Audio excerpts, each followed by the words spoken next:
салом тамошобинони азиз ва ҳаводорони иззатманд.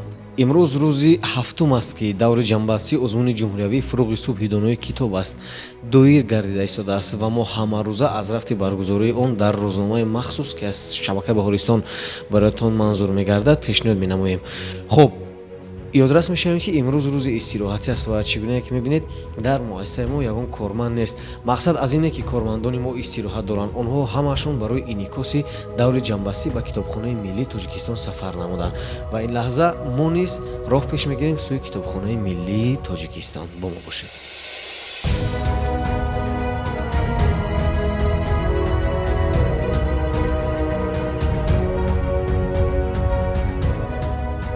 ҳарчанд ки имрӯз рӯзи истироҳатӣ аст, аммо мисли рӯзҳои корӣ китобхонаи миллии Тоҷикистон пур аз хонанда иштирокчиёни даври ҷанббастии озмуни ҷумҳуриявии фуруғи субҳи донои китоб аст ва кормандони васоити ахбори омма буда ҳар кадом саргарми кори худ ҳастанд.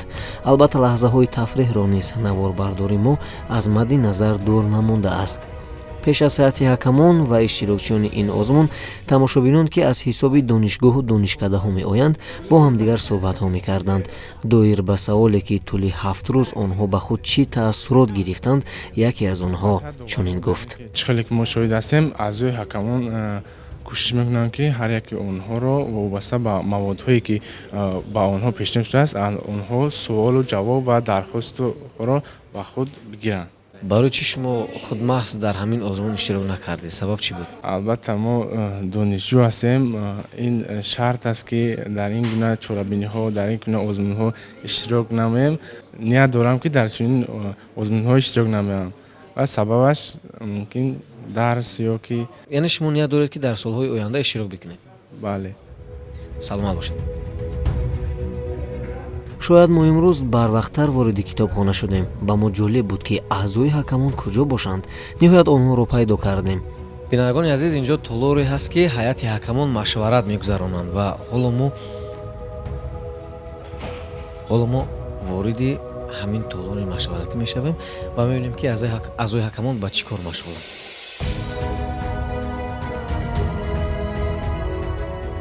мо хостем ки як бор аз ҳоли шумо дар толори машваратӣ шинос шавем ки дар ин толор шумо бештар ба чӣ кор машғул мешавед? дар ин толор мо бештар ба муҳокима ва мутолиаи ҳамун асарҳое ки довталабон пешниҳод кардаан ҳастанд ба ҳамин кор машғулем. кӯдакои бисёр иштирок кардан, лекин ҳамашон тайёрии хуб кардем. кадомашон ба ҳоли чхел баҳо мемонда бошем. яъне ҳаматарафа ҳозир баҳо дода истодем ки инашон чхел хондан ва яшон чхел шеъра зиёд кардан. ҳамин тавр мушкилӣ мекашем мо барои ҳозир муайян кардани беҳтаринҳо. чунки имсол тайёрии кӯдакон дар ҳақиқат бисёр хуб буд. шеърҳои зиёд аз ёд кардан, достонҳои зиёд аз ёд кардан, афсонаҳои зиёд медонанд. кӯдакон суханвар шуданд ва агар ҳамин тур давом кунад, мо хеле истеъдодҳоро кашф карда метавонем. сатҳи омодагии иштирокчиён аз соли гузашта чӣ фарқ дорад ба андешаи шумо? сатҳи омодагии иштироккунандагон аз соли гузашта афзалият дорад. баъзе аз ҳайати ҳакамон бар он назаранд ки имсол баръакс аст, яъне иштирок шумора зиёд асту фаъол будан камтар. яъне баъзе аз ҳайати ҳакамони дигар баръакс мегӯянд ки имсол иштирокчиён фаъолтаранд. дар асл аз рӯи мушоҳидаҳои мо беҳтар аст. бачаҳои қобилам, духтарҳои қобилам хело зиёданд. ана ҳозир муаллима дуруст гуфтанд ки мо дар ҳамин андешаем ки чӣ гуна вақти ҷанббаст шавад, бал чӣ гуна муносибат кунем. ин душвор аст воқеан. саломат бошен. ташаккури зиёд ва мо барои интихоб ба ҳамаи доварон барор мехоҳем. меравем ба толори дигар. бо мо бошед.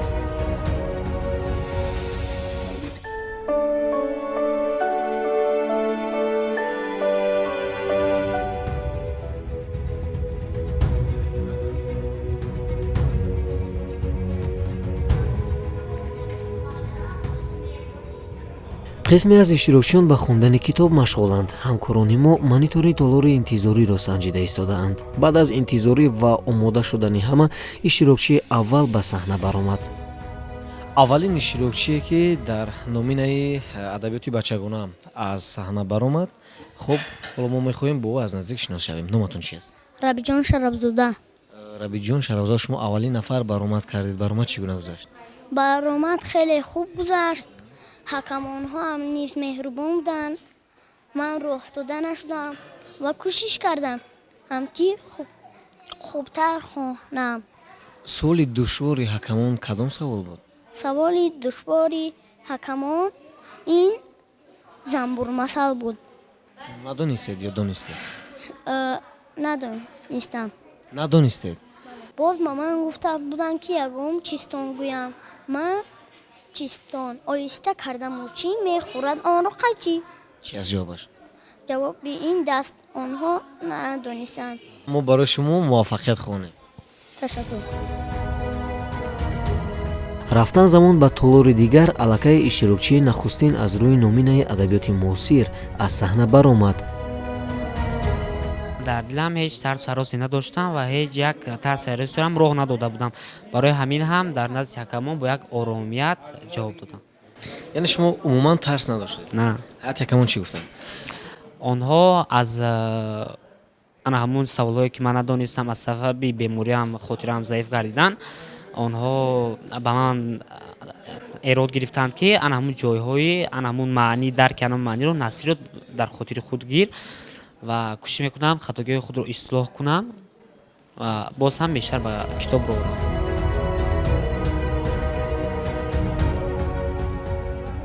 дар ҳар номина нафароне буданд ки бо омодагии ҷиддӣ омада буданд, аммо ҳангоми баромадан ба саҳна баъзе аз онҳо ҳаяҷонзада мешаванд.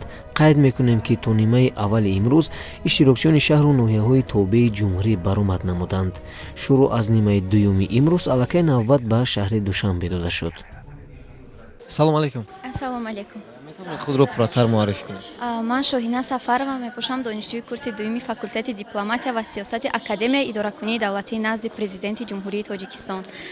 банда аз рӯи номинатсияи адабиёти ҷаҳон иштирок менамоям ва айни замон мунтазири навбати худ мебошам. навбати ман 239 мебошад ва ҳозир баромадҳои дигар иштирокчиёнро нигоҳ карда тайёрӣ дида истодаем.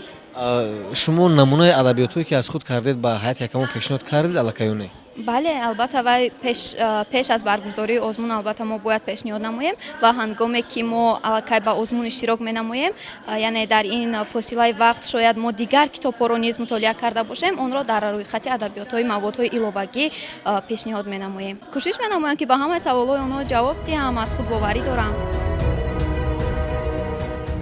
доир ба номинаҳо суоле ба миён омад ва мо барои посух ба ҳайати ҳакамон муроҷиат намудем. хуб устод, мо метавонем аз миёни ҳамин 5 номинатсие ки иштирокчиён дониши худро месанҷанд дар назди ҳайати ҳакамон, якеро душвор, дигари осонтар гуфта метавонем? ҳамаи номинатсияҳо як вай ҳастанд, барои он ки мувофиқи низомнома аз онҳо ҳаҷми муайяни ва шеърҳо ҳам аз назм ва ҳам аз наср интихоб карда шудааст, муайян карда шудааст ва онҳо ҳаҷму он теъдоди байтҳо чизе ки ҳаст қариб як вай ҳаст. аз рӯи низомнома чӣ надорад, фақат вобаста аст аз омодагии худи оное ки дар давталабе ки ширкат мекунад дар озмун.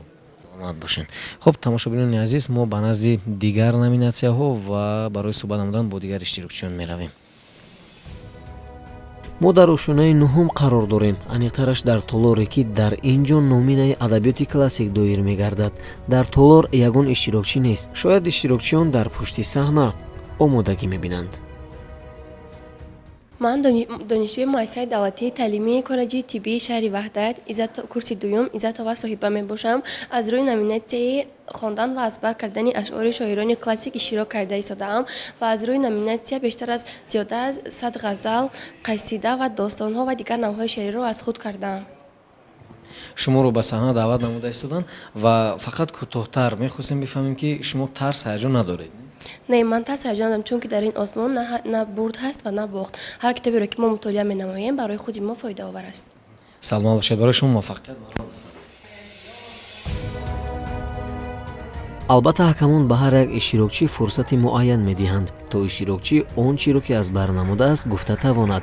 ин фурсат барои баъзе аз нафарон хеле зиёд аст, зеро қисми ками иштирокчиён адабиёти хеле кам мутолиа ва аз бар намуданд. дар ин ҳол ҳайати ҳакамон кӯшиш менамоянд то фурсати дардастбударо самаранок истифода бурда вақти дигар иштирокчиёнро ба маврид истифода баранд. ҳангоми фаромадан аз ошёнаи нӯҳум дар назди лифт мо бо узви ҳакамони номинаи адабиёти бачагона вохӯрдем ва аз онҳо суол ҳам кардем. салому алайкум. мо муаллима ба орои он ба назди шумо омадем ки шумо бо лифт куҷо сафар доред? мо ҳозир ба ошёнаи сеюм. ба ошёнаи сеюм. 5 дақиқа истироҳат мо будем. аз рӯи ҳакамон рӯз ба рӯз дар ҳайрат истодаем ки натиҷаи кор ба ки ҷои якум ба ки ҷои дуюм. бисёр душвор аст имрӯз барои аъзои ҳакам, чунки бачаҳо нисбат ба соли гузашта ҳамин қадар тайёрӣ хуб диданд, ифоданок шеър мехонанд, аз куҷоҳо як китобҳоеро ёфта хондан ки мо дар ҳайрат мондем. офарин, ба фикрам ин озмун боз як такони дигар медиҳад, на фақат ба бачаҳо, ба муаллимони онҳо, ба падару модари онҳо ки ба фарзандонашон шароит муҳайё кунанд ки китоб ёбанду хонанд.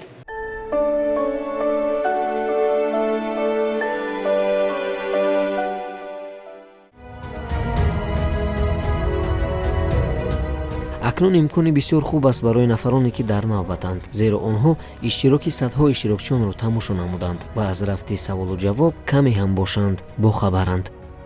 пеш аз баромад кардан бисёр омодагӣ дидам, тайёр ҳастам, аммо боз эҳсосот фаро мегирад ки дар пеши ин нобиғагони бузург, дар пеши устодони арҷманд чӣ хел баромад мекарда бошам ва сай менамоям ки ба саволҳои доварон дуруст ҷавоб гардонида бале мувофиқро сазовор.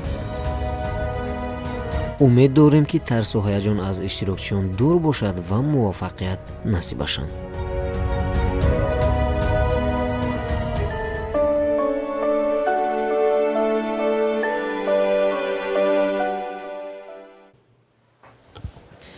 тамошобинони азиз, ин буд он ҳама маълумотҳое ки мо барои имрӯз омода намудем ва онро манзури шумо гардонидем. баъд аз рӯзнома иштироки дигар иштирокчиёнро тамошо кунед.